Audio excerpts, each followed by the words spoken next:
Hi, hello.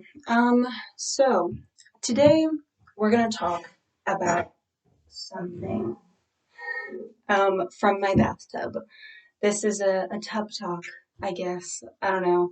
I wanted to do a TED talk, but I'm not that special. So instead we have a tub talk.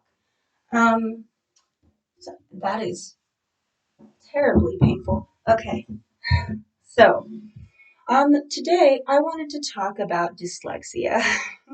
Which has kind of become a meme now, thanks to Bella Thorne. Um, but honestly, unpopular opinion, I don't hate Bella Thorne, okay? Um, I'm not gonna say that I stand with everything she does and everything she agrees with, but overall, I have a special place for her in my heart because of the dyslexia meme. Um, if you don't know, you probably do, but if you don't know, a lot of people make a joke about Bella Thorne having dyslexia because years ago when she was on the Disney Channel, oh, that'd be so much fun. Okay. Anyway, basically, years ago when she was working for the Mouse, she was on this show called Shake It Up, and they had an episode where her character talked about how she had dyslexia, and it was like this secretive thing that nobody knew about, and then all of a sudden, like, it was discovered that her character Cece had dyslexia. And the reason why the writers wrote that into the show was because Bella Thorne in real life actually has dyslexia. And episodes like that episode kind of became a huge meme simply because in order to advertise for the episode and kind of Disney went through a phase where they wanted to sort of seem like they were bringing awareness to people with a disability or a learning difference, as I call it. If you had a learning difference or if you just anything that the average person would consider out of the normal, they wanted to kind of capitalize on that. So, like, if you were an actor of theirs who had something that was a little different, I guess you could say, Disney wanted to kind of capitalize on that. And so basically, because of that, they released an ad talking about Bella Thorne's personal story with dyslexia. And it was a commercial that would play in between Disney shows. And I remember it very vividly when it was on the air. It was like a commercial about how she, struggled with dyslexia and couldn't read as well as other kids in her school, things like that. And people kind of turned it into a meme. Now, do I think the meme is a little offensive and I don't like it? Yes. And is that because I'm sensitive? Yes. I'm not going to say that again. I always try and say for every video topic, my opinion, if I'm talking about something that is about a group or about a certain individual, I guess you could say, I want to make it overly clear that I do not represent the collective. I don't represent every person who's dyslexic in this ideal. I'm dyslexic. Yes, I have the dyslexia. But I don't represent every person who is dyslexic. So, anyway, I personally don't really think it's funny, not just because it makes fun of dyslexia, but just because I think if you look at the meme, it's kind of a stupid meme. Like, I just don't think it's funny. And I feel like even if I wasn't dyslexic, I wouldn't think it's funny. I just don't think it's that clever, honestly. I just don't think it's clever. Like, I'm sure there are plenty of memes about things that attack me personally or have to do with things about who I am as a person or things revolving around my identity that I think are hilarious. Maybe a little offensive, but overall kind of funny. It's not because it's about dyslexia that I think it's not funny or because I am offended by it slightly, I guess you could say. I just don't think it's very clever. Um, so yeah, there's that. I've spent way too much time talking about the frickin' meme though. So moving on. Dyslexia has kind of become like a joke, I feel like, in society.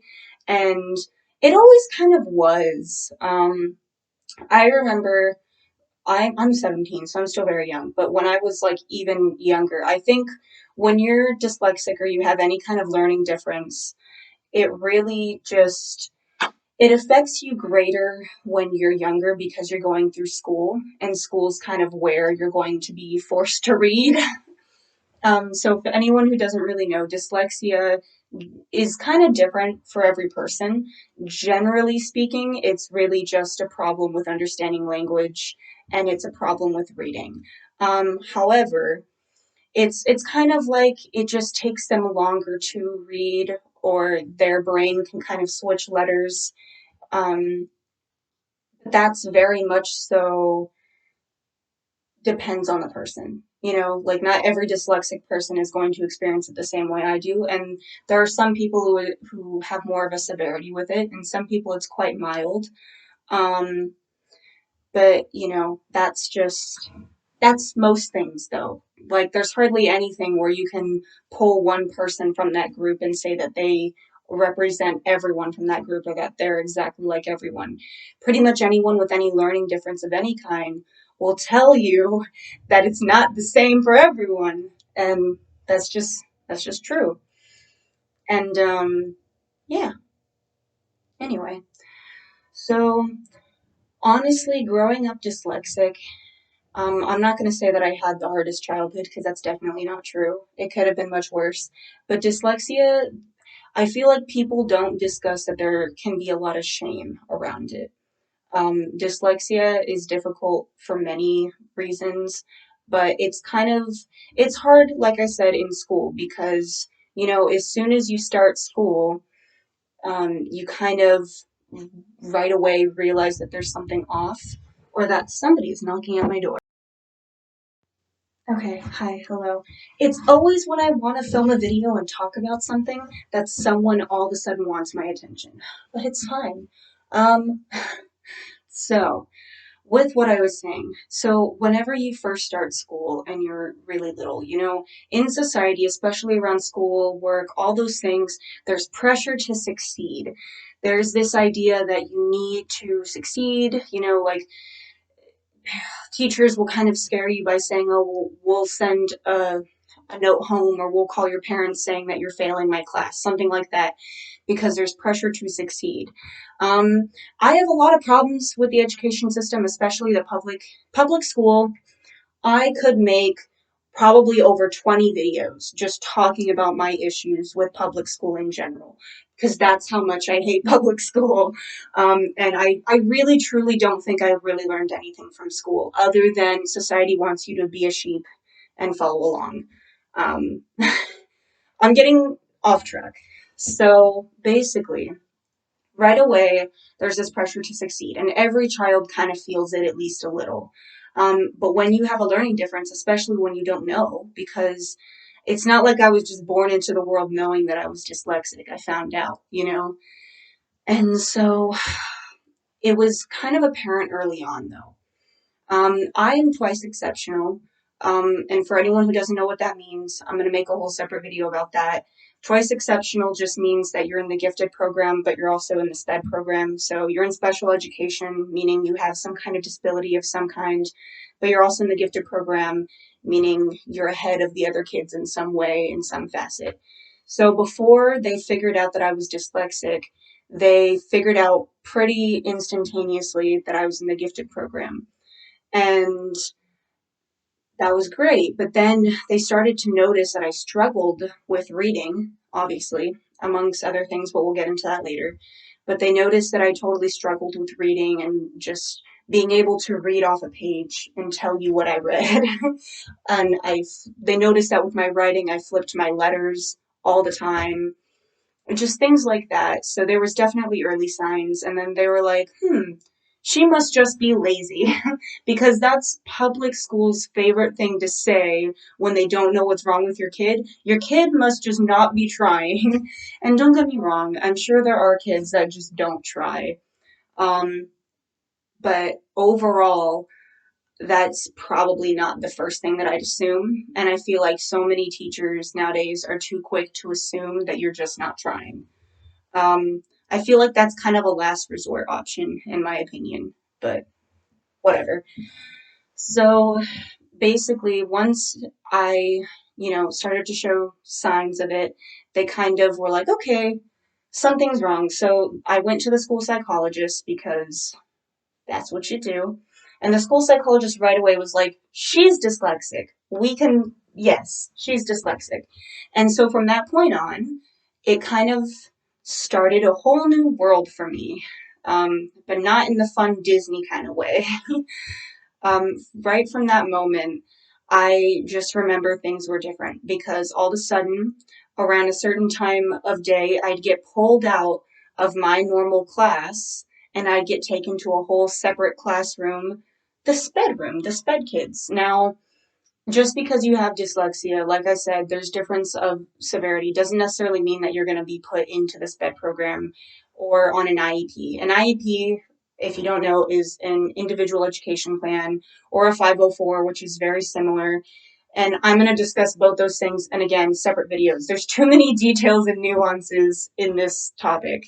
Um, and so basically, I kind of automatically felt this sense of shame because I may have been little, but I was smart enough to understand that I was being othered in a way. And listen, I don't care if you're a parent watching this and your kid is disabled in any way. I don't care how small or how little they are. Your kid knows more than you think. Your kid understands more of what's going on than you realize.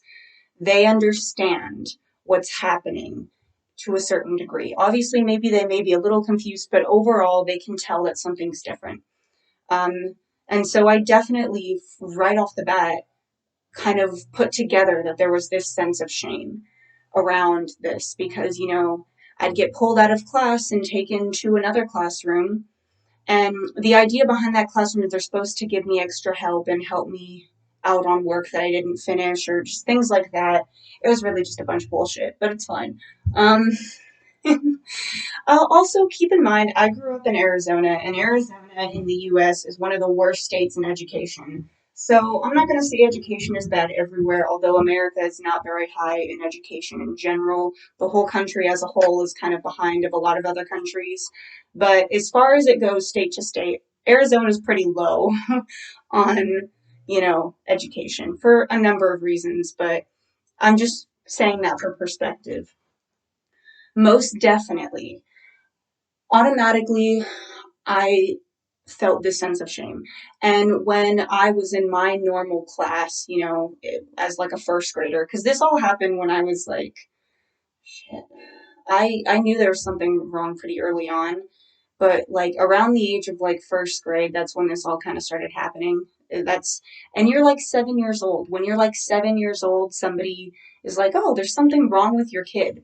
That's the biggest thing I want to emphasize. If you're a parent of someone who's dyslexic or has any learning difference, do not say that it's wrong.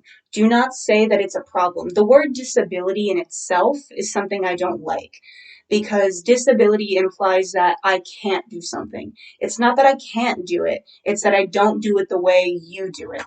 It's that simple. It's not that I can't do it, it's that I do it differently. And that is so it's so important to me because it would have I can't speak. It would have saved me so much heartache if people had just really honed that point into my head from a young age. Because let me tell you, being dyslexic or just being in the SPED program in general led to so much low confidence. It led to so much insecurity, as if being a girl in the world wasn't hard enough because women, in my opinion, already kind of get a lot of double standards, a lot of unreal expectations for them as far as beauty standards go. Again, we'll do another video about that. It's already difficult. And not even just for women, just people in general. It's hard to be alive. It is. And this extra sense of no confidence, of you are dumb, just getting thrown at me every day, did not help. It didn't help. And that's the thing. People don't realize that they need to not only watch what they say to young kids because the language matters. If you tell someone they're disabled versus you're not disabled, you're different, that makes all the difference. It makes all the difference. It really does. And so being dyslexic, I just remember that I still am, acting like I got over it. Guys, you can get over dyslexia now. That's the other thing. Someone once asked me if I could just wake up one day and be cured of dyslexia or no longer have dyslexia, would I? No. Looking at it now, I definitely wouldn't. It's a part of me, and there's a lot of benefits to it, which we'll get to. But overall, sped kids, there's kind of a game that they're playing, if you really want to know the truth.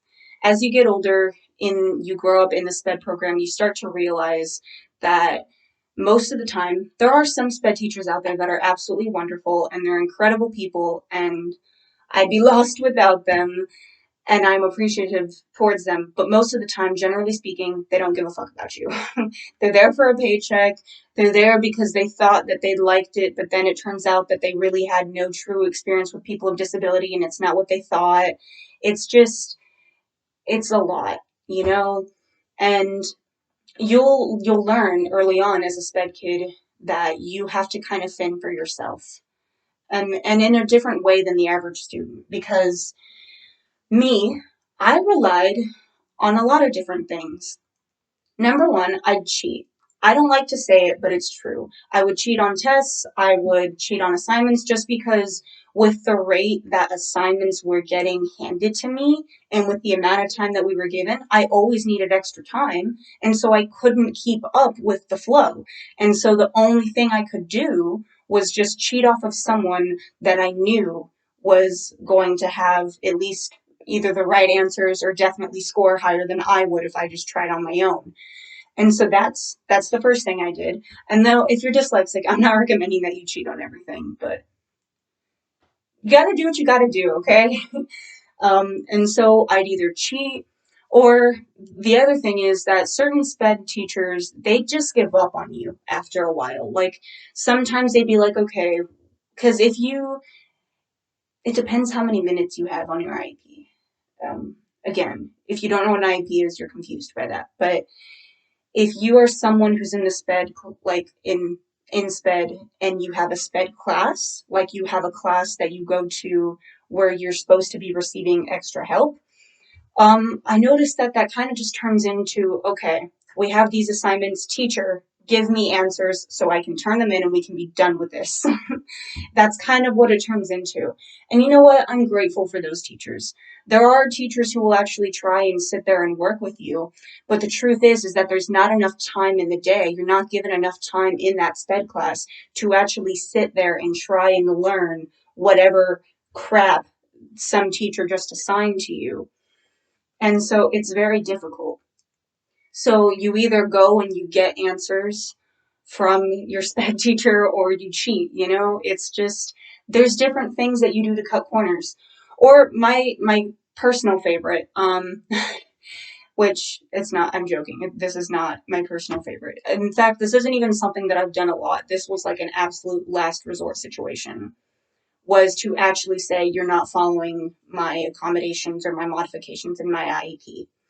Now, if you have an IEP, kind of, I know I said I'd get into it in another video and I will in more detail, but just to generally explain, um, it basically just means that if there's an assignment given, you can have sort of kind of special treatment in a way to deal with it. So let's say if the assignment is 10 questions, but you know, it's proven that you probably won't be able to get through all 10 with the amount of time that you're given, so they shorten it to 5. You know, you can 5 of each kind of problem. It just kind of shows that you know what you're doing, but without having to get through all 10. And the idea is that the teacher is supposed to accept that. Things like that. That's one of my modifications, is that I only have to do half of the assignment. Although the problem with modifications is that teachers never follow them. Um, and you have to constantly advocate for yourself. That's the other thing. If you're dyslexic, you learn early on, if you have any disability, you learn early on that you must speak up for yourself because nobody gives a fuck about you. Nobody's going to speak up for you. Chances are, if a teacher sees you straggling behind, they're not going to stop and try and pick you back up. You got to pick yourself back up because nobody cares. Literally nobody cares. I don't mean to sound blunt or mean. I'm just being honest. The truth is that in the public school system, there's too many kids, right? There's too many kids in one classroom, especially my school. It's very overpopulated. And so I can't blame a teacher for not caring about my individual needs, about my individual things that I need to do to succeed when he or she or they have like 30 other kids, I can't blame them. And that's just in one class. Once you get into high school, they have like 6 different classes, and each one of those classes has like 30 kids. I can't blame them for not wanting to try and help me individually. That's, I can't blame them for that. They have too much on their plate. But on the flip side of that, depending on the school, but my school, there's like one sped teacher and a bunch of co-teachers that really don't do shit. But my sped teacher, she's overseeing all the sped kids, and there's a lot of us, and so it's difficult for her. It's just, the truth is, if you have a disability, not just in school but in life, you got to stick up for yourself. You have to, because nobody's going to do it for you, and nobody's going to want to help you. And the problem is that even when you do stick up for yourself, they don't care.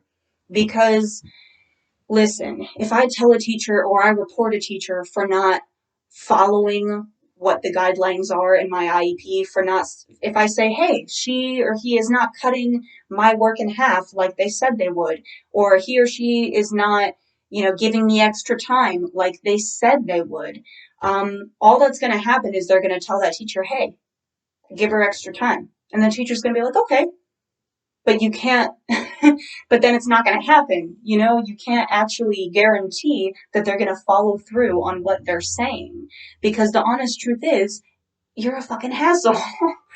It's just teachers, the mainstream teachers don't want to deal with the sped kids. They don't, because they know that they could possibly get in trouble because of them. I feel like teachers, the reason why they're too afraid to stick their neck out and actually help you out is just because they're afraid of getting in trouble because of you.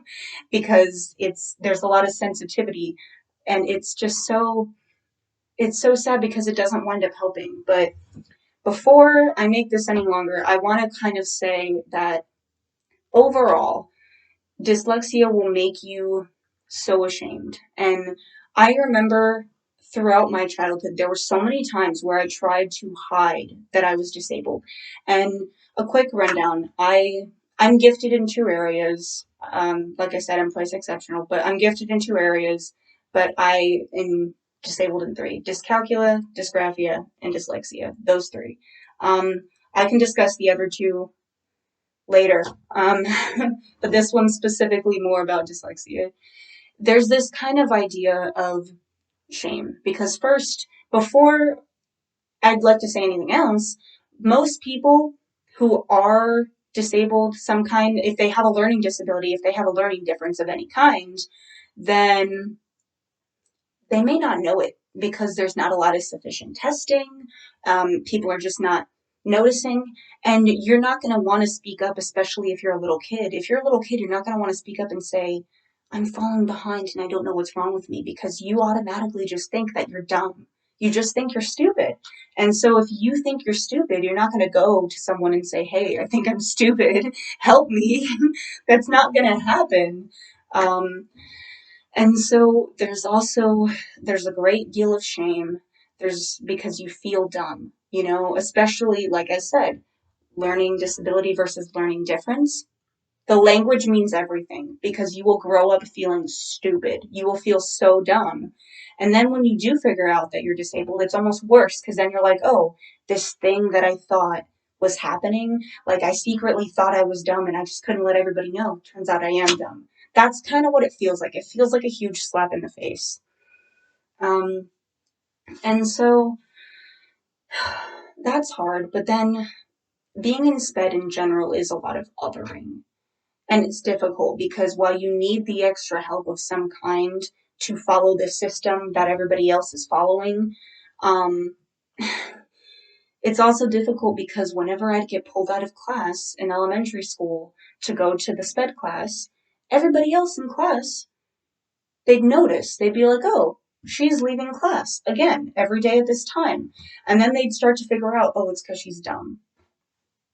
And then you get bullied, and then people harass you for it. And it's just a huge problem. I will say though, I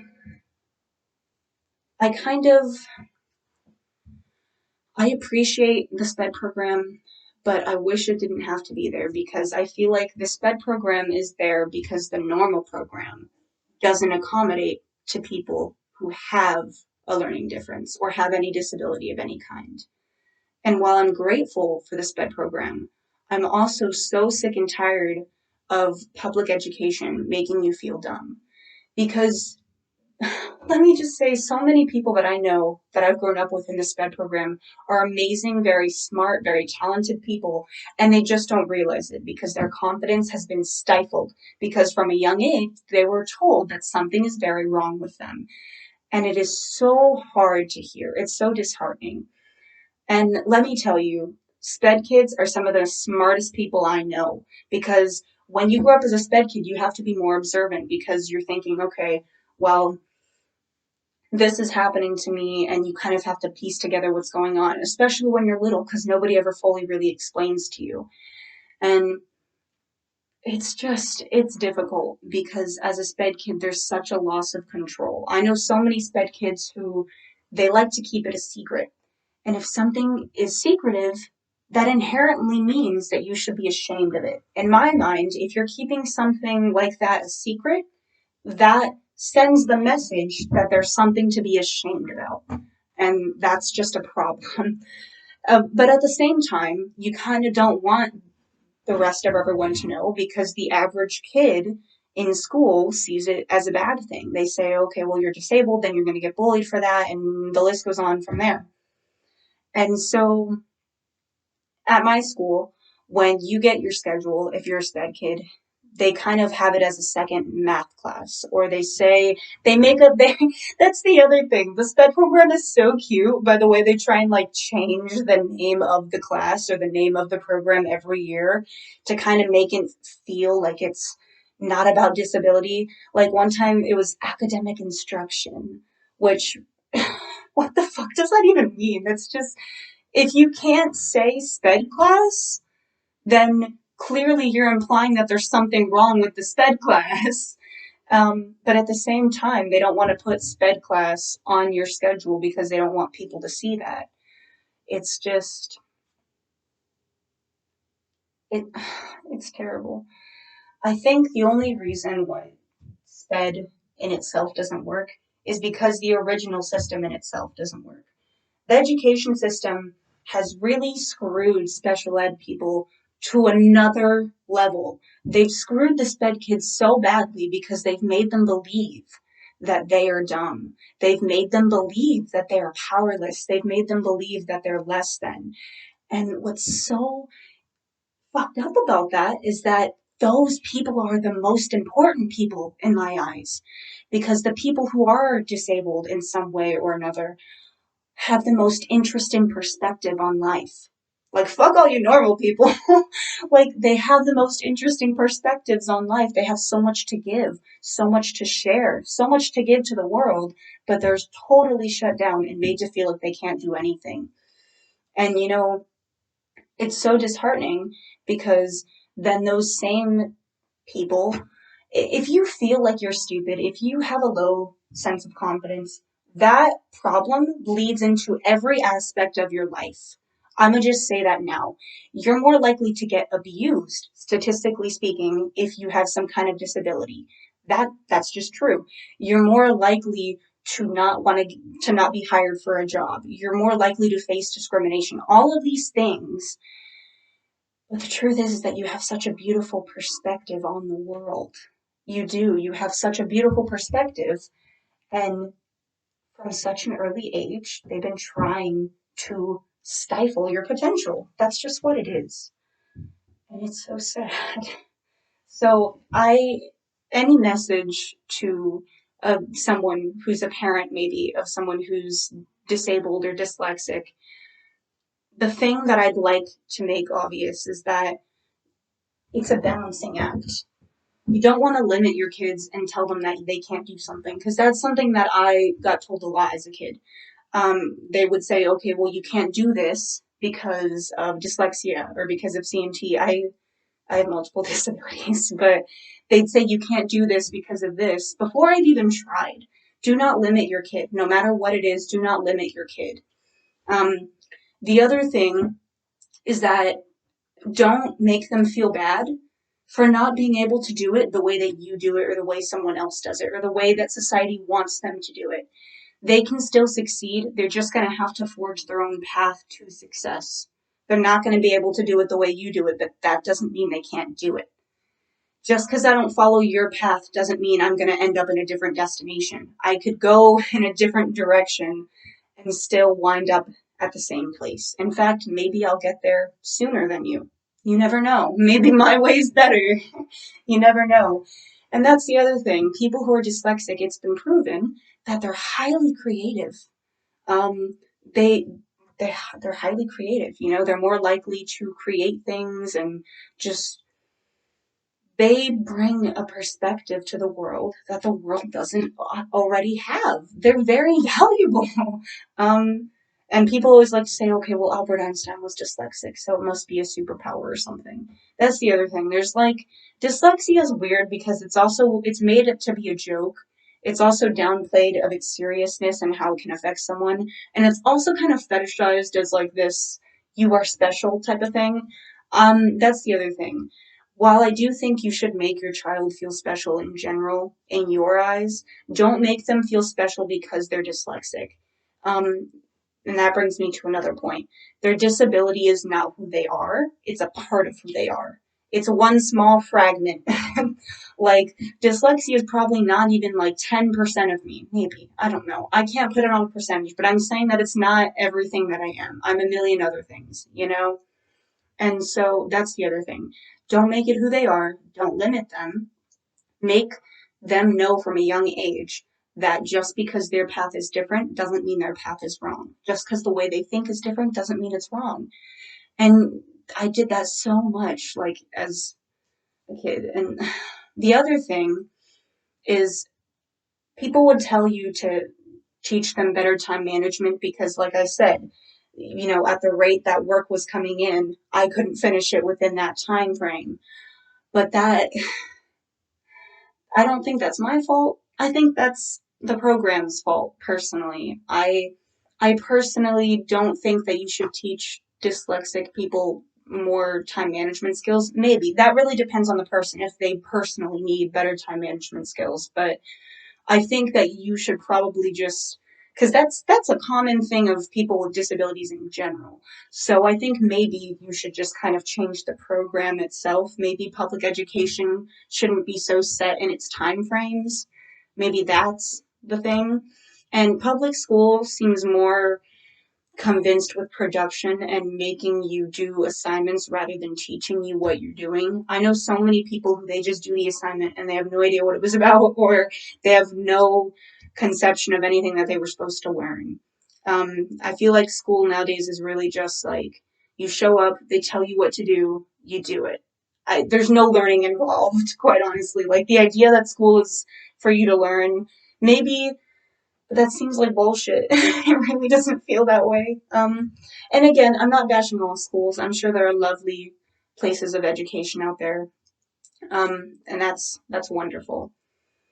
And there's also unpopular opinion. There's schools for people who are specifically disabled, of some kind, and that's great. I appreciate them, but I also kind of wish that the public school system was moving more towards something like that. I feel like my only issue with schools that are specifically for people who are, you know, have a learning difference or disabled in any way of some kind, my only real problem with that is that it kind of just enables public school to suck. Because they're like, oh, well, you know, there's schools for that, so we don't need to accommodate to you. Um, so I don't like that. But anyway, the thing that you really gotta just hone in to someone who is dyslexic is let them know that they're smart from an early age. They're smart. Really put a strong emphasis emphasis on the fact that they're intelligent. Because the truth is, most people with dyslexia are very intelligent. They just don't peg themselves as intelligent. Um, Honestly, just accept that they have a different experience than you as a parent. If you're a parent who doesn't have a disability of some kind and your kid does, know that they have a different experience than you, but don't see that as wrong. So much as a kid, dyslexia was looked at something about me that needed to be fixed or changed or cured. It's like I said, it's not disabled. It's different.